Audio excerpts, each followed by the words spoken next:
Hello Orem employees, my name is Roger Dunn and I've rewritten the SearchClerk application. This video will train you on its use. SearchClerk has been rewritten from the ground up to include a brand new user interface and backend database tables. At the bottom you'll see an indication of your name as well as your privileges, and at the top are a variety of commands you can execute. The Theme button allows you to change what SearchClerk looks like for you on this computer. If you move to a new computer, you'll have to reselect a theme. Try them out and see what you like. Click OK to accept your choice, or click Cancel to go back to the theme you had before. The Record Series button shows the list of document types or record series set up by the Recorder's Office. Click any one of them to read its description and its retention schedule or any other pertinent information. I'll close this for now. The record series list at the left contains this same information, but also contains in parentheses the number of documents in that series. If I click Agreement, I will get currently 9,025 results. The number of results of documents is always shown down here in the lower right-hand corner.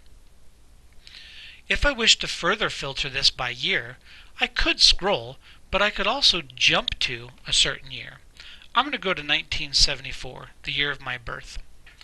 1974 is then selected, and it shows how many documents are in that year. The record series list and the document year list both support advanced selection.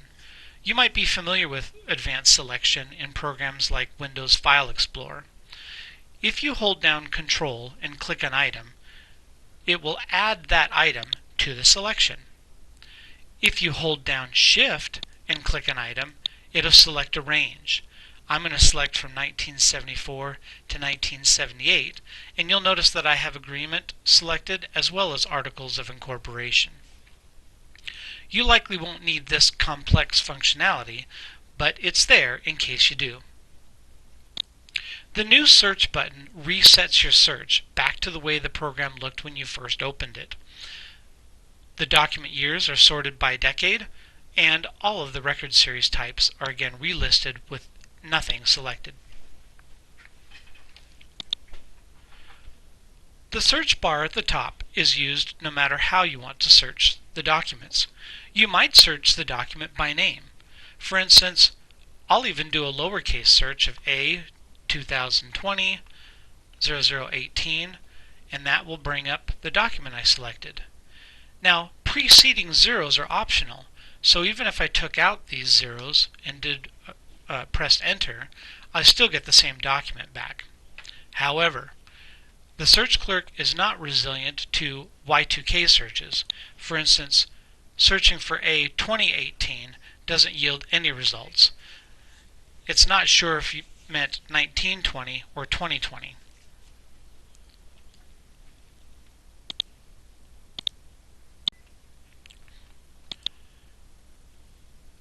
All searches you've performed, or at least the last 20, will be saved in this drop-down list on this computer. I can research for one simply by clicking the item in the list. Notice that when I do get a search result back, though, not only does this update in the lower right-hand corner with however many results I have, but also the record series list and document year lists are filtered out to show what is included in my selection. Let's do a search. I'm going to search for ESRI.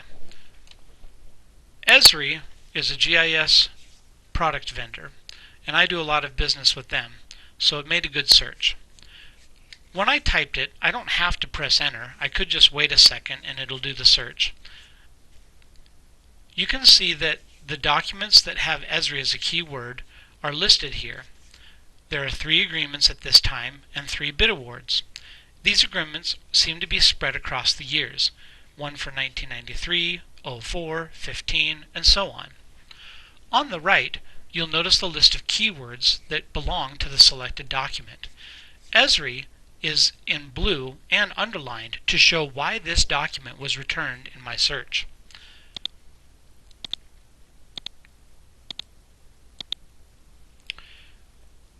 Your search criteria don't need to be at the beginning of a keyword, however. For instance, I'm going to search for renewal and show you documents that contain that keyword.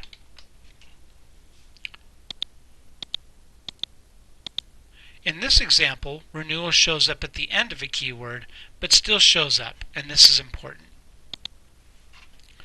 SearchClerk is also mildly forgiving of spelling errors. I'm going to type Summerfest with one M and show you what comes back. The first document that comes back has Summerfest highlighted, even though I misspelled it.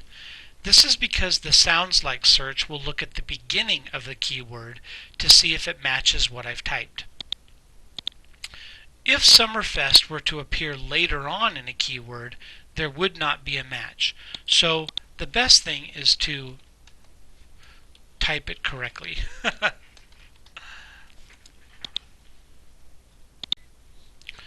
There are a number of things you can do with the search results as well. For instance, if I right-click one or several documents, I get a menu, and each one does something different. The first one is open, but we'll get to that later. Double-clicking will open a document, but it only opens one at a time.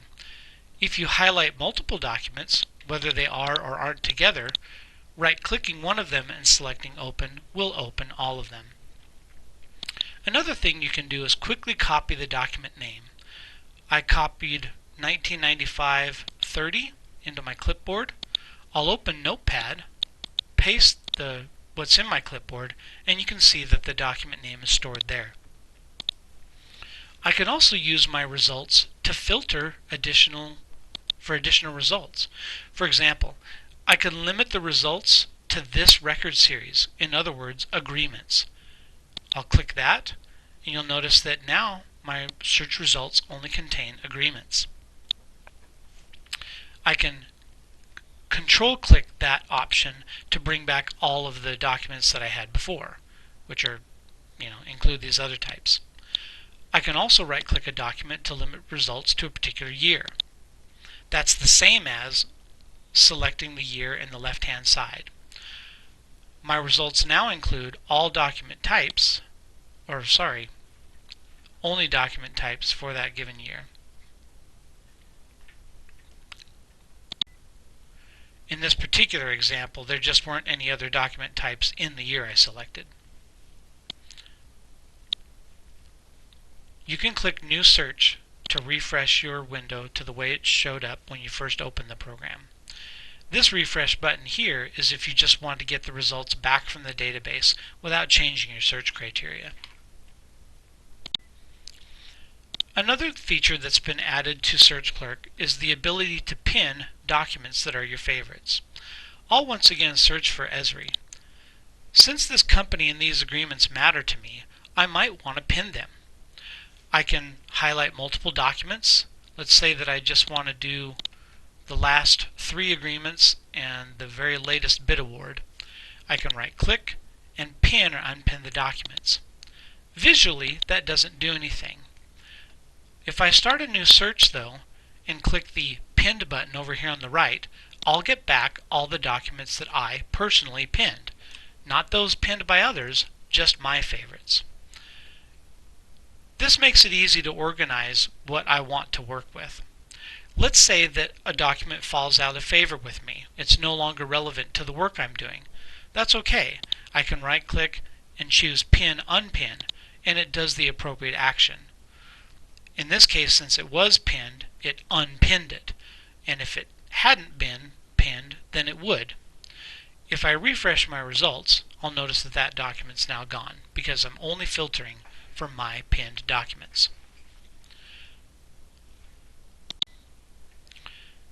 If I have a lot of pinned documents, my keyword search will be limited to just those that are pinned because this button is down. Let's say, for instance, that I want to look for renewal, R-E-N-E-W-A-L. Now I only get one search result back. Remember that there are lots of documents that have to do with renewal, but only one of them is one that I've pinned. If I uncheck the pinned box, I go back to a regular search. Next, we'll look at the document window that shows up when you right-click and open a document or documents, or double-click one. The document window now shows up in its own window, which means that if you hover over the icon in your Windows taskbar, you'll notice two separate windows, one for the main program and one for the document I have open. If I wanted, I could close the main program and leave this window open. That would be fine. I could open up 10 different documents from the main screen, still close it, and still be able to work with those 10 documents. It's not a problem. The document window contains some information on the left that's pretty basic, like what kind of document it is. But another cool thing is that the execution date, not only is it displayed, but it calculates for you how long ago it was. This can be especially useful if you're trying to subtract January from December. Do you carry the 1 or the 9? And it just summarizes how long ago it was. More properties includes other dates, like when it was entered, who entered it into the system, and information about retention. The keywords drop-down shows you the keywords that the recorder's office has entered, which it gets from the document itself. You'll also notice the pin button up here shows me that I have this document pinned. I can unpin it simply by clicking that button and not have to click Save. Over on the right, though, is where things get interesting. You'll notice that there's some sections here: Image Vault images and related SearchClerk documents. If I double-click or right-click and open the Image Vault images, you'll get what you were used to seeing in the old SearchClerk. This is a wraparound of the Image Vault control, and it shows previews of pages and etc. You'll recall that the Image Vault, though, even though it's smart in some ways, is dumb in others. If one were to export this to a PDF format, what they would get is a PDF that's full of images, no text. That's because the Image Vault stores everything into a pixelated image format on the server. While this may look like an M to you, it's just black and white pixels to Image Vault. I'll go ahead and close this window. Another thing that SearchClerk does is it actually relates documents together. In the old SearchClerk, documents would be related by having keywords that match the other document's name. Now there is a true link. If I double-click this related document, a new window opens with that document highlighted. Every relationship between two SearchClerk documents is two-way, meaning if document A is related to B, then B is automatically related to A. It's not a parent-child relationship. Now, another thing that you'll notice in time is that there are two other document types that are going to be related to SearchClerk documents. One is file attachments. File attachments will be stored on an internal server that will enable you to, or enable the recorders actually, to attach Word documents, PDFs, color pictures, and more to a document. These are going to be really helpful because if it is a true text document, then you will be able to find and highlight the words that you're looking for. Another thing that the recorders can search, that they can add to a document, are URLs, websites. They might add a link to the city council meeting, or they might add a link to a digitally signed document that was passed through the city manager's office, for instance.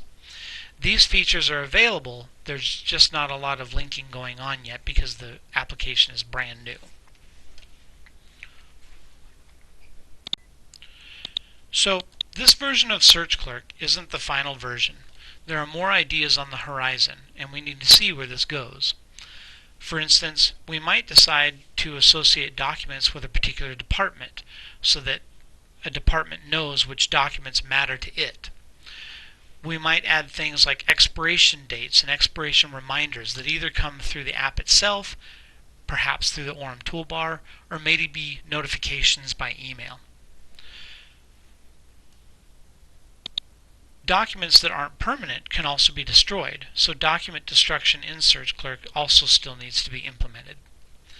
And then lastly, a feature that might come in useful is the ability for a lay user, like you or I, to be able to suggest keywords be added to a document. That request would go to the recorder's office. They could click one button to import those keywords into the document and be done with it. Right now, though, with that not being implemented, you just have to email the city recorders to get those keywords added. Anyway, that's a summary of the new SearchClerk. We hope you enjoy it. We hope it becomes useful to your day-to-day work. And if you have any questions, just let me know. All right. Have a good day, everybody. Bye now.